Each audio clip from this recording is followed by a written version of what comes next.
Hey, what's going on? Luke here, and I thought I'd do a quick little video just talking about my Canterbury-Bankstown Bulldogs, seeing as I am a fan of the Dogs. And, the last couple of seasons have been very, very disappointing for us, and I've been pretty adamant that this was going to be a much improved year. I didn't expect it to be this much improvement, and I know that it sounds weird to say considering we're in 12th spot, but we get another 2 points as we have the bye this week, and we find ourselves tied on points with teams who are in the top 8. And, there isn't a legit prospect of us playing finals football in 2024, especially with how some of the other teams are sort of going, or, some of the injuries and that sort of stuff. Now, I'm just quickly looking at the current top 8 going into round 8. Now, like I said, the Bulldogs have a bye, so they've got another 2 points on top of what they've got at the moment, but they find themselves in at 12. They'll be on 8 points. So your top 8, it finishes at 8 points, as well as the Dragons are there tied as well. They're another one that I mentioned, are overachieving, I would say, this year. But just in the top 8 itself, you have, say, like you got the Dolphins at number 3. You expect them to probably drop off like they did last year, or at least, a top 4 it'd be very, very shocking if they got top 4. The Sharks, obviously, the Trindle news, Finucane's just retired. Look, things could go south. They're in first spot, and they're in first spot on 12 points. So it's a couple games. So it's not too crazy at this point.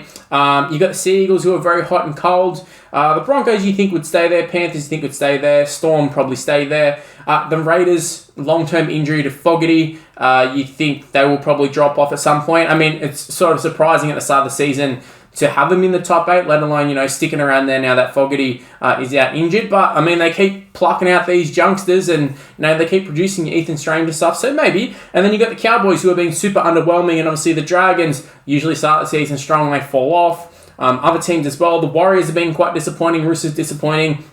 So it is a very, very open comp. There's only, 3 teams that I mentioned there that I think are kind of sure things. I mean, probably Sharks as well, just in terms of they generally go pretty good throughout the season. But it is a very, very open season. And with how the Bulldogs have been playing and some of the results that we've got against some of those sides, I mean, Parramatta are a side that's always talked about. It's been quite good. And obviously there's a few injuries and stuff now with Mitch and Moses out. So probably not an accurate representation of what their team's like at the moment in terms of where they are on the ladder. Rabbitohs, obviously, we lost to them. We know that the Rabbitohs do have the players to do it. It's just a matter of whether they can do it. Latrell Mitchell was playing back then as well. The Storm should have beat the Storm in Melbourne. There's a few games that we should have won and we didn't win. Things could have been a lot better in terms of the actual ladder. But just in terms of the actual performances themselves, there's so many promising sides. I mean, that left edge, we all know it's lethal. And at the start of the season, it was like, Crichton's out there. Of course, it's going to be good. Him and addo-carr. Now Bronson Xerri's come in and it shifts Crichton to the other side. So now we have strike weapons on both sides. Adding Jacob Preston to come back into the side as well. That sort of shores it up a little bit more as well. In terms of we've got Jamin Salmon playing out on the edge, and he tries hard, he tackles hard, but he's not it. He's not it in terms of a long-term second role for us, at least starting. And Preston is a much better player, let's be real. But Salmon, he's doing okay. Obviously, the big question marks is Hutchison and just the number 7 in general. If it should be him, it should be Sexton. If it should be Blake Taaffe, in my opinion, I think Blake Taaffe will eventually get there.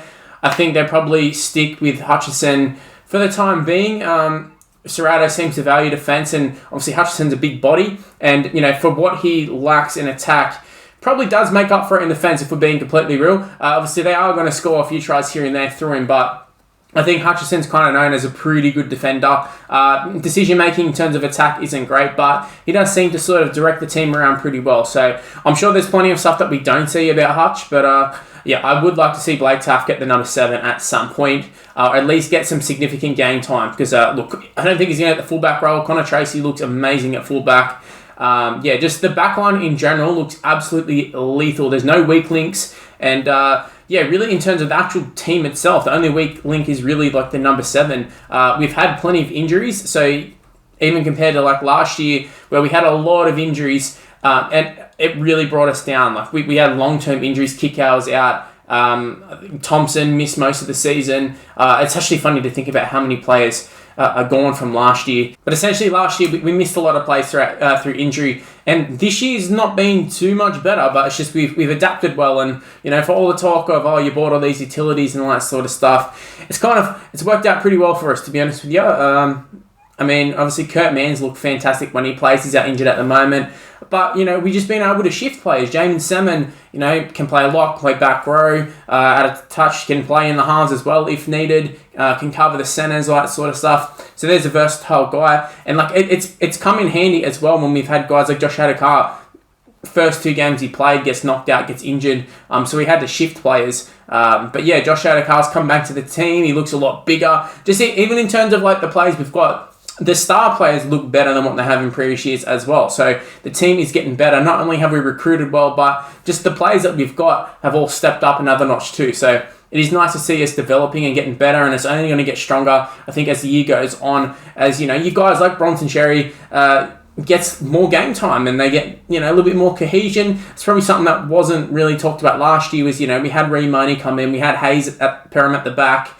We had a lot of guys who were sort of trying to gel new to the team and in leadership roles too. So yeah, it is nice to see the boys finally gelling, and obviously the defense is just, it's outstanding at the moment. And realistically, like, if you've got good defense, you can generally win most games. I guess my point with that, I mean, it sounded stupid, but my point with that is, you know, you look at a team like the Rabbitohs who, on their day, when the attack's absolutely firing, they can outscore any team realistically with all the players that they got. But we've seen when it gets to the nitty-gritty and the attack's not firing, the defense is quite sloppy, so they're naturally just going to lose games. So I would rather the Dogs be 10 out of 10 in defense or a 9 out of 10 in defense and be a 5 out of 10 in attack, because we can still win. All you have to do is outscore your opponent. You don't need to put 50 on a team. You just need to win. That's essentially it.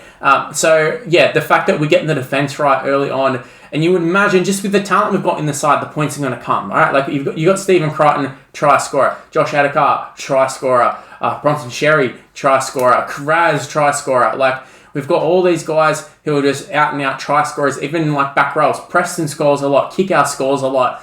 We've got a lot of guys, Matt Burton, attacking as well with his bombs. Like, we have a lot of natural attacking players. So it's, you know, the natural part is the attack, and, you know, it's a lot of work to get the defense right, and that clearly is what we're doing. We're getting the defense right. So it is nice to see just, you know, we're doing the little 1%ers, all the effort plays, everything's gelling at the moment, and I would like to think that it's going to continue. Obviously, we wouldn't be the first team to have a strong start and fall off, and it is funny talking about a strong start. 8 rounds in, we find ourselves, or 7 rounds in, I should say, but we find ourselves in like 12th spot. But just shows you how open the comp is, because I just listed off all the ones who were sort of above the Dogs. Realistically, apart from Penrith, if you pretty much put any team in front of us, even Penrith to a degree, if you put us up against them next week, I would be pretty confident in saying either we'll beat them or we'll give them a run for their money. Like, that's just kind of how it is. And it is nice as a Bulldogs fan who hasn't experienced this since, 2014. I mean, we had 2012, which was amazing. And then every year after that was quite disappointing. I know we made the grand final in 2014, but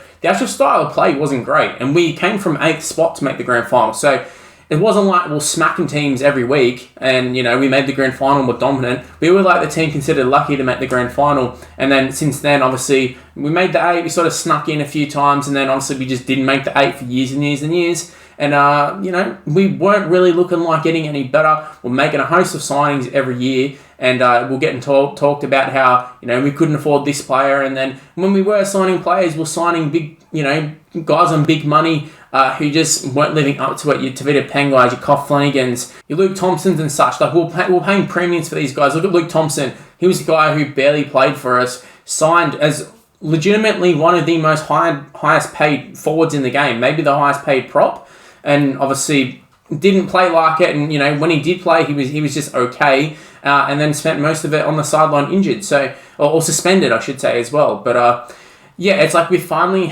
invested all the money that we were doing, but we've actually invested into players who are worth doing it. We've taken a punt on some guys like Bronson Xerri, and you know, obviously, as much as they talk about Hutchinson and Salmon, all that sort of stuff, they're guys who you don't break the bank on them. They're just serviceable. They do a solid job for you. And then our guys like Kickout, he is winning us games. Like, legitimately is winning us games with how good he's been. So it sort of justifies paying a premium for those sort of guys. So, yeah, it is nice to know that our star players are actually playing like stars. Matt Burton looks so much better at the moment. And honestly, I think it's good for the side too that there's a lot more stability. It's a lot more of, you know, we know who's going to be, you know, in the starting 17, you know, apart from injuries and all that sort of stuff. But yeah, like it's a nice change in terms of Like, we're not looking for like, oh, I wonder who's going to be in the team. Oh, we should be dropping this guy. We should be dropping that guy. For the most part, apart from maybe the debate about the number 7, like the rest of the team, it just picks itself really. So, yeah, no, it is nice times at the Bulldogs. Let me know in the comment section below. What do you think of the Bulldogs in 2024? Much improved, or is it sort of way too early for that? They actually not looking that good. Just let me know in the comment section below. I'm thinking I'm buying into the Winston Neville theory of the 10 years. If you're unaware, it's essentially every 20 years we win a premiership. Every 10 years we're in a grand final, and this is the year that we're in the grand final and we win it. And that's at least according to the theory. But hey, maybe that theory is not so much a theory, maybe it's reality. See you in the grand final. Well, that's the end of this video. If you happen to enjoy it, make sure you leave a like, subscribe. You know the drill at this point. Everybody YouTuber says it. Just go ahead and do it. It'd really help me out. Also, why not go ahead and check out some of these other videos that are on the screen right now.